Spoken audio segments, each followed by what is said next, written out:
A desperate search for a missing Arizona woman came to a tragic end earlier this month when she was found dead inside of a car in a parking lot. But the discovery of her body has led to more questions than answers. We're getting details about this horrifying story from the man hired to find her, private investigator Steve Fischer. Welcome to Sidebar, presented by Law&Crime. I'm Jesse Weber. Let's talk about 25-year-old Doris Aguilar. She was reported missing on July 1st after her family lost all contact with her. Phoenix police found her car unlocked with all of her belongings still inside. This was outside of a shopping center. And days later, her body was found inside of a rental car in another parking lot near her gym. And next to her, inside of that car, also dead, was 51-year-old Juan Cuellar, Doris's apparent stalker. Both had been shot to death, and despite being in a very busy parking lot, their bodies weren't discovered for days. According to friends and family, Doris had worked in the same building as Cuellar before he was fired sometime in 2023, but Cuellar continued to contact Doris, sending her threatening and obsessive messages. For example, Doris says he confronted her in the parking lot of her gym, so she apparently switched to a different gym, Lifetime Fitness, but he followed her there too. And because their bodies had already started to decompose, it took a while for authorities to officially identify Doris, but the medical examiner confirmed it was her on July 18th. This was weeks after she was first reported missing. I want to bring in right now the private investigator who worked on this case on behalf of Doris's family, Steve Fischer. Steve, thanks so much for coming on. I know this must be incredibly difficult for you as you were working on this case, but how are you doing and how is the family doing at this point? The family's having an incredibly difficult time, as you can imagine. They're making plans to, have a funeral service where a family from Honduras can be involved, and they're just crushed. It's hard. I've been talking to them the last couple of days about thoughts that they're having. They're going through that normal process of wondering what exactly Doris went through those last few hours, and it's just incredibly hard. How did you get involved in the case? They contacted me. I don't know exactly how. They found me. I only do missing persons cases, but they contacted me on I believe the 6th or 7th, and we spoke for a few days before I officially got involved. We were trying to get a handle really on what was going on. There was a bit of a language barrier because her family doesn't speak English. But then once I found out that this was a serious deal, I got involved and went over to Arizona. And what do we know at this point about Cuellar, and what do we know about his contact with Doris? How did this all start? They both worked at a PetSmart distribution center in Phoenix. She actually worked for a third-party contractor doing that had the cleaning contract, and he worked in the distribution warehouse itself. And they didn't have any sort of relationship. He, saw her there. He tried to get to know her. I got her data downloads from Meta and from Google, and she had them blocked in every contact. So, but he was very persistent, and I've gotten calls from several employees at PetSmart since this came out, and they told me things like he had a picture of her taped to the back of his phone. He had people convinced there that that was his girlfriend. I even have text messages from his birthday 6 months ago or so where he was telling another guy at the warehouse that if my girl doesn't pick me up, maybe we can go out and do something. So he just had this bizarre obsession with her that he wouldn't let go, even after she, had him written up a couple times. Do we know if he has a criminal history? What do we know about his past? Anything like that? The best I can tell, he only has 3 traffic violations, so it doesn't look like he has any type of criminal history, although everybody that we've spoken to said he's definitely off. Yeah, very off. But beyond that, I don't see any violent criminal history at all. Yeah, does he have family? Does he have friends? I mean, what were people saying about him? So he has a couple friends that have gotten in touch with me and sent me their messaging history just so I can learn about him a little bit better. He does have family in the Phoenix area. In fact, this is one of the things we've learned since um, we found out they were both together, is that he was actually identified pretty quickly within a day or two, because he had his wallet and cell phone, and the car was rented in his name. So the medical examiner, which we didn't find out about until a couple days after we learned the truth, actually notified his family, and they had put posts up on Facebook. They had no idea that he was, you know, suspect in a murder. They actually were planning his funeral, had put out a date, and actually were arranging a memorial charity horseshoe tournament for him.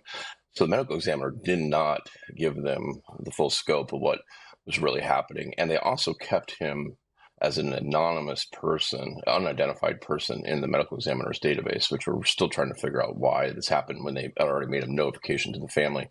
This could have saved Doris's family a lot of, days of unknown. Hey everybody, I want to thank Upside for sponsoring this episode of Sidebar. So Upside is a free app that gets you cash back on daily essentials like gas, groceries, dining. So when I pump my gas, and yes, I pump my own gas, I don't have a valet service over here, I can use the free Upside app. And I mean, why not? Why not get cash back when you fill up your tank, right? And yes, this is actual real cash back, no confusing rewards or points or credits, just actual money you can transfer straight to your bank account. So once you have the app, you claim an offer for whatever you're buying on Upside, you pay as usual using your debit or credit card, and you follow the steps on the app, and you get paid. Now, as you saw me just do, you can use Upside at places like Shell, Exxon, Mobil, 7-Eleven, Sunoco, restaurants like Chipotle, Papa John's, Dairy Queen, Domino's, KFC, Taco Bell. That's just to name a few. So to find out how much you could earn, click the link in the description to download Upside or scan the QR code on screen and use our promo code SIDEBAR and get an extra 25 cents back on every gallon on your first tank of gas. That's promo code SIDEBAR for an extra 25 cents back on your first gallon of gas. Yeah, and by the way, do you know why it took so long for them to identify Doris? I understand, she didn't have her belongings on her, she didn't have ID on her, and I mentioned that state of decomposition, but the idea that it took, till July 18th for the family to finally get confirmation that that was Doris? Yeah, and I don't know, if we didn't pressure them, I don't know if it would have come out then. I checked this morning, and her cause and manner of death are still pending. I do not get what is going on. I don't know why they can't classify it as a homicide at bare minimum. But when I spoke to the detective before they made the official announcement, she told me that because of the state of decomp, they were able to get fingerprints from her. However, she didn't hit in any of the databases. She does have a green card. I don't know for certain. I just assume that green card holders are fingerprinted, but that might not be the case. But she didn't hit in any of the FBI databases or anything, so they didn't know. And her phone was not with her. No other information. They called the family. The way we started to get a clue to this is they called the family asking about more details about Doris, and specifically if she had any dental implants, which she did have two. And during that call, we kind of started to put things together. And then that night, we talked to them and just kind of forced their hand to let the family know, because it was, listen, he was our suspect. That's who we were looking for. We were looking for her, but we were also looking for him. We knew from day one that he was the guy. And the fact that they've had him since the 7th, and I think identified since the 8th or the 9th at the very latest, is really frustrating, because when I ran a sweep for the jails and the medical examiners, he did not come up. And if he would have, it would have been really easy to put, 2 and 2 together. Do you have a timeline, a theory of what happened here? Yeah, I mean, it's just a theory, but, we know about 7:45 p.m. on the 1st, she left her apartment where she lived with her little brother and some other family, and said she was going to the store. There's a license plate reader that caught her at 8:02, driving down Bethany Home Road near the mall where her car would ultimately be found. I can also see her YouTube history. She's playing music in the car. Everything seemed normal until not long after 8 p.m. Everything goes dark, and so we've heard from detectives. Originally, when I went to the mall, I was told there wasn't any surveillance, and I didn't see any exterior surveillance. It's an very old mall, but they have something, because they did tell us that they have her walking across the parking lot and then either approaches or is approached by a sedan, which is a rented car, and that's the one that she ultimately would end up in. And we don't know, we don't understand, and what we're still trying to figure out is exactly how he lured her and how he scared her enough to get into the car. Obviously, he had a weapon. He had a taser too, we heard. So how he did that, we don't know. But I think then he took her to a location and, killed her because from what we're told, there's not a splatter in the car from her being shot, even though she was shot in the back of the head. So it appears he did it somewhere else and then put her in the car and came up with some story that he put in writing, trying to make it sound like she had done this to herself and he just couldn't go on without her. Wait, took his own life. There's a lot of moving pieces there. Let's talk about this. So, Sure. First, the idea that he killed her somewhere else because there's not that forensic material in the car. Do we have a timeline of when he, allegedly shot her, then took her to that parking lot and seemingly, turned the gun on himself? Was it instant? How long would he been driving in the car with her for? Because that's so odd. And also talk to me about why that parking lot? Why that place to end up? So if we have an idea of the timeline of between when her death and his death and why that parking lot. The original encounter happens probably around 8:15, 8:30 on the first. On July 2nd, through her data download, I can see that her phone does ping as if it's turned on, and it pings a couple of the apps that are open, such as Facebook, Gmail, and stuff like that. And that happens at about 9:30 or 10 o'clock in the morning on July 2nd. So, and it hits a tower in Peoria, which is 12, 15 miles from Phoenix. So I think we're trying to find the Peoria connection because we want to find that crime scene because we think our phone's there. But I think he takes her that night. I think he, unfortunately, sexually assaults her because he left some things in the note trying to cover up, basically why find evidence of that. And then I think that's him turning the phone on, trying to probably erase WhatsApp messages or some other types of messages that he may have sent her or lured her with. But it's hard until we get that phone. It's all speculation. But I think it happened by July 2nd at 9 in the morning. And then I think that day he's in that parking lot because the people that had seen the car multiple times said it had been there several days, and it's found on the 7th. So, that'd be 5 days. Is there a significance to that parking lot? There is. A lot of people are tying it to that restaurant, which I don't know why he parked right there, but the EOS gym is in that. It's a shared parking lot, and that's the gym. One of the locations that he was stalking her at, and that's the primary location I was doing surveillance at. And it very well may be that that's an area he would sit, on the other end of the parking lot and watch for her to, roll up. And so I don't think the people are tying it to the restaurant, but it's really that gym. And why he would go back there, I don't know. I think in his head he's trying to make up this story to make it look like she killed herself and then he had to kill himself. Yeah. But he didn't do a very good job of it. And the restaurant, you mean, is the Longhorn Steakhouse that's right there, right? Yeah. So if you take a reverse view of that, then the EOS gym is on the other side of the parking lot. It's like a big cube-shaped parking lot, and on one end is the restaurant, on the other end is the EOS. And he, that's like the back of the parking lot. He might have done it simply because there is a lot of cameras in the main part of that parking lot from the EOS gym. So he might have, but I also think that they had a sun visor. He put I believe, I can't say for certain, but I believe he put a sun visor up on the windshield so nobody could really see in. I think it was actually the length of time the car had been there, plus the smell that was starting to come from the car that got people's attention. I still think it's shocking that people didn't notice that sooner. Again, I think it's very odd, given such a public place, that I would find that weird. I mean, even the shop owners might say something's a little off there, but nobody thought the wiser.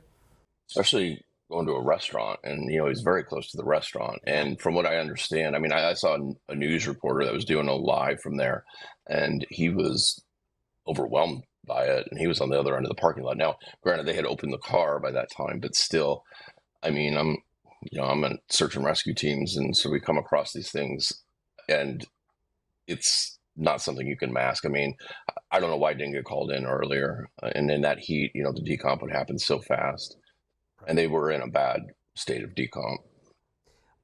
You had mentioned that Cuellar had left a note. Where was this note found, and what did this note say? So from what I understand, it was found in the car, and it said that it's just a twisted thing. It said that they were making love, quote unquote, making love in the parking lot, and she killed herself for some reason, and then he decided he just couldn't go on, so he had to kill himself. However, like I said, there's not evidence of a gunshot, from her inside the car, and the gun is found, in his lap with a taser also. I don't know if she was, we haven't gotten the details if she was bound or originally, how exactly he got her to wherever this happened. That's because she's a fitness nut, and although he spends a lot of time in the gym too, I mean, she's a strong girl, and I don't know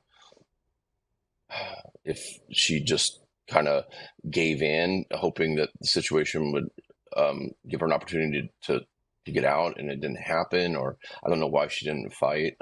Certainly not her fault, but that's a pretty long ways to take her. So I do wonder, since he had a taser, I do wonder if maybe he had handcuffs or bound her in some ways also. Would an autopsy be able to determine if she was tased? That's a good question. I don't know. I guess you would see, in normal circumstance, you'd see the entry of the darts, but in this decomp, because they had actually used the word melted as describing the decomp. So I don't know if you would anymore. I don't know if it gives us some sort of electrical, a cardio thing that they can see by the heart muscle or something. So I have no idea. I guess it'd probably be no, but that's just a guess.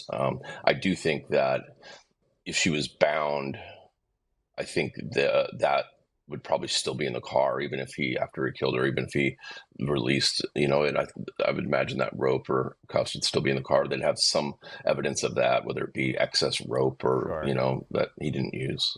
Or ligature marks, if those are, but my gosh, that description of the decomposed body, my heart is going out to this family.